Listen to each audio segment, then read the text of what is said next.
seorang entitas yang bisa melihat masa depan, sangat-sangat membenci kehidupan. Dan setiap personel yang melanggar akan ditahan dan disingkirkan secara paksa. Walaupun kepalanya dipotong, dihancurkan, bahkan sampai tubuhnya dilempar ke asam klorida. Kali ini adalah awal dari skenario akhirnya dunia.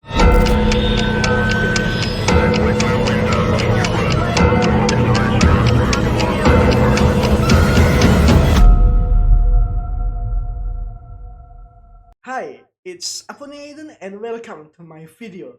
Untuk kalian yang baru saja bergabung di video kali ini, boleh dong tinggalkan dulu like dan subscribe-nya. Apalagi bagi kalian yang suka sekali membahas teori-teori konspirasi tentang anomali-anomali yang ada di SCP Foundation. Oke udah, thank you. Gimana kabar kalian hari ini? Minggu ini sehat?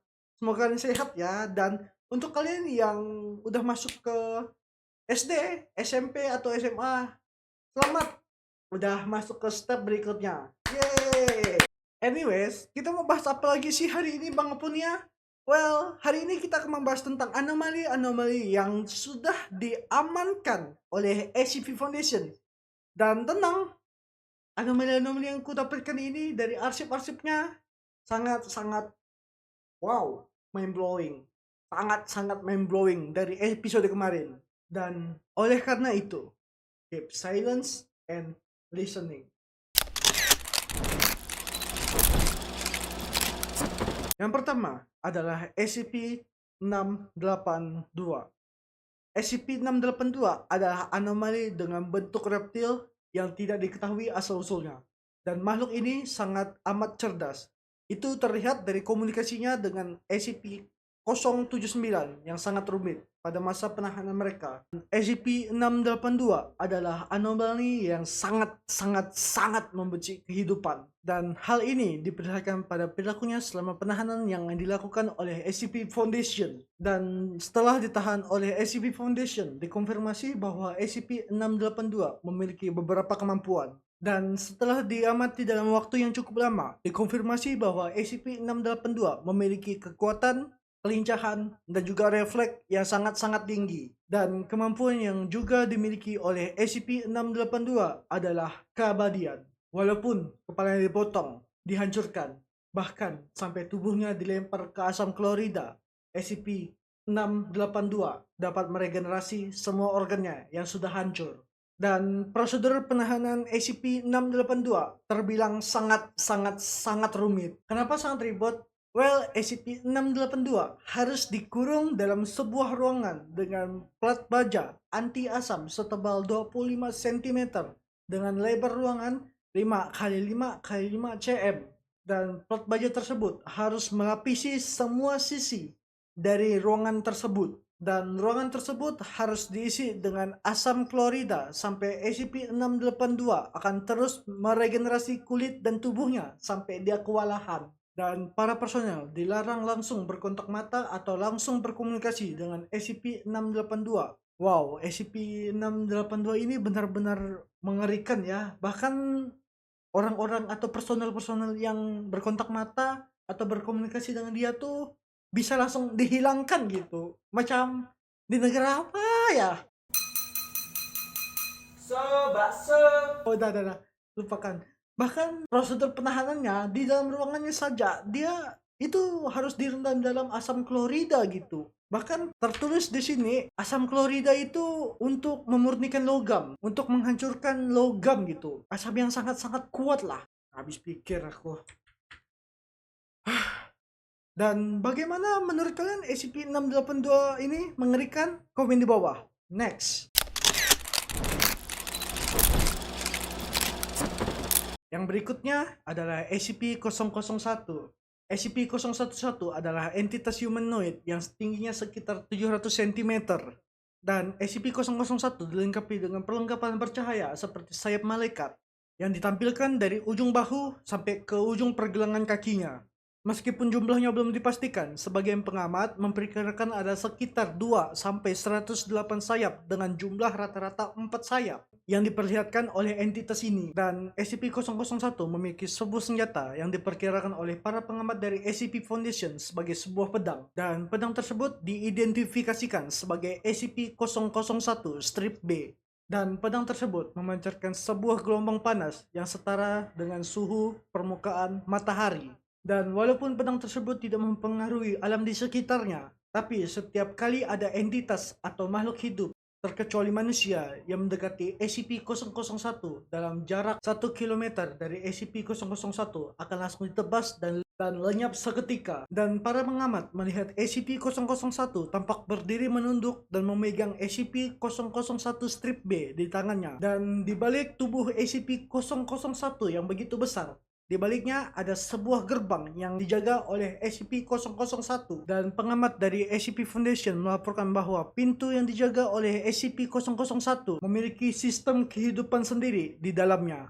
Dan dari para pengamat, mereka mendapatkan sebuah hal yang sangat menarik dari foto yang mereka ambil dari jarak jauh. Di dalam gerbang tersebut ada sebuah ekosistem hutan pastoral dan banyak sekali entitas-entitas dengan komposisi yang sama dengan SCP-001. Dan ada beberapa tanaman yang tidak diketahui jenisnya oleh para peneliti dari SCP Foundation. Dan setelah diperhatikan, ada 2 pohon dengan proporsi yang sangat besar, yang menandakan bahwa pohon itu adalah pusat dari hutan tersebut. Dan salah satu dari pohon tersebut adalah pohon apel biasa. Tapi para peneliti bingung dengan pohon yang satunya karena buah tersebut tidak ada di bumi sama sekali. Dan penahan khusus dari SCP Foundation untuk SCP-001 adalah tidak ada. Secara gamblang, SCP-001 tidak memiliki penahanan khusus dari SCP Foundation karena nampaknya SCP-001 tidak memiliki niat ataupun ketertarikan untuk pindah atau meninggalkan area tersebut. Tapi SCP-001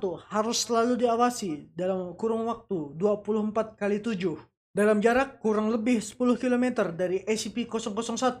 Dan sekarang tempat SCP-001 dinobatkan atau diberi nama oleh SCP Foundation sebagai Situs 0, dan Situs 0 hanya diketahui oleh para petinggi SCP Foundation dan beberapa agen tingkat pengawasan untuk mengawasi SCP-001, dan agen tersebut diizinkan untuk mengambil tindakan apapun jika SCP-001 aktif bergerak, dan agen tersebut harus melaporkannya langsung pada para petinggi SCP Foundation dan juga para personel tingkat pengawal lainnya, karena hal ini adalah awal dari skenario akhirnya dunia kelas Patmos XQ. Wah, ngeri banget nih anomali anjir, sumpah dah. Bayangin, kalian itu agent yang dipilih gitu untuk ngawasin SCP-001 ini. Gimana nggak ngeri? Coba, kalian misalnya dia bergerak gitu kan, berarti kalian tuh udah ngeliat awal dari hancurnya dunia atau kiamat gitu. Bayangin aja dulu, bayangin kalian tuh ngeliat dia bergerak gitu. Tiba-tiba gerak kan, ngarahin senjatanya atau pedang yang panasnya macam permukaan matahari katanya tuh, diarahin ke kalian, dan tiba-tiba kalian tuh sadar gitu. Ini adalah skenario akhirnya dunia gitu. Bayangin aja dulu. Next.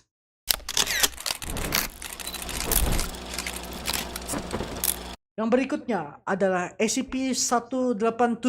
SCP-187 adalah seorang wanita Caucasia berusia sekitar 20 tahunan dengan tinggi 180 cm dengan berat badan sekitar 40 kg. Well, kalau kalian tidak tahu tentang ras Caucasia, Caucasia itu adalah sebuah ras, bukan sebuah sih, adalah sekelompok ras, mohon maaf, diralat dulu bahasanya, adalah sekelompok ras manusia yang pada umumnya itu digunakan untuk orang-orang mayoritas keturunan Eropa yang kulitnya putih gitu. Ya intinya gitulah. Bang Aponia, kenapa dia dimasukkan ke dalam sebuah kategori SCP? Kan dia hanya manusia. Well, kalian tidak salah, tapi kalian tuh salah sedikit aja. Karena SCP-187 ini adalah seorang entitas yang bisa melihat masa depan. Ya, bisa melihat masa depan dari apapun yang dia lihat. Wah, Bang Aponia, enak dong dia Bang, bisa melihat masa depan, bisa ndak salah, bisa ndak pernah salah, bisa selamat terus dari segala hal. Ya, well, kalian benar sih sebenarnya. Benar, tapi kalian itu salah persepsi. Ya, kalian salah persepsi. Kenapa aku mengatakan kalian itu salah persepsi? Karena kemampuan dari SCP-187 ini menimbulkan menimbulkan efek samping pada kesehatan mentalnya gitu. Ya sebelum kita bahas efek samping terhadap mentalnya, lebih baik kita bahas dulu gitu keuntungan apa yang dia dapat saat mendapatkan kemampuan melihat masa depan ini. Setelah diberikan tes IQ secara tertulis oleh para anggota dari peneliti SCP Foundation, SCP-187 ini diketahui memiliki IQ di atas rata-rata manusia biasa, yaitu 300. Tapi setelah dia ditanya tatap muka oleh para peneliti, kepintarannya atau IQ-nya tidak sampai ke 300. Ya well, karena itu kemampuannya sih. Kenapa dia bisa dapat 300 IQ? Bahkan tes ini diulang sampai 4 kali loh sama para peneliti dari SCP Foundation. Kenapa pengapunnya? Kenapa tes IQ tuh disangkut pautkan dengan kemampuannya yang bisa melihat masa depan gitu? Well, dia saat mengerjakan tes IQ tersebut, dia sudah bisa melihat masa depan dari jawaban-jawaban tersebut. Jawaban yang mana yang salah dan jawaban yang mana yang benar. Dan dia hanya tinggal mencocokkan jawaban-jawaban dari masa depan dan dipakainya di masa sekarang untuk mengisi jawaban tersebut. Makanya IQ-nya bisa sampai 300. Dan setelah pengecekan IQ secara real time atau menggunakan komputer gitu, IQ yang didapat oleh SCP-187 ini hanya sekitaran 97 dan itu sedikit di bawah rata-rata manusia gitu. Dan walaupun dia apa dikasih tes IQ dengan bahasa yang dia nggak ngerti gitu, nggak dia ketahui, tapi dia tuh masih bisa dapat nilai sempurna gitu dari tes IQ itu. Gila kau, bisa nge-cheat nih orang masuk ke ini universitas anjir. Dan kita masuk ke kerusakan mentalnya SCP-168 inilah. Dan ya karena dia bisa melihat masa depan itu, dia menderita kerusakan psikologis gitu. Kenapa? Kenapa bang? Kenapa dia bisa sampai mendapatkan kerusakan psikologis gitu? Oke, sini aku beri contoh yang simple lah, yang sangat-sangat simpel.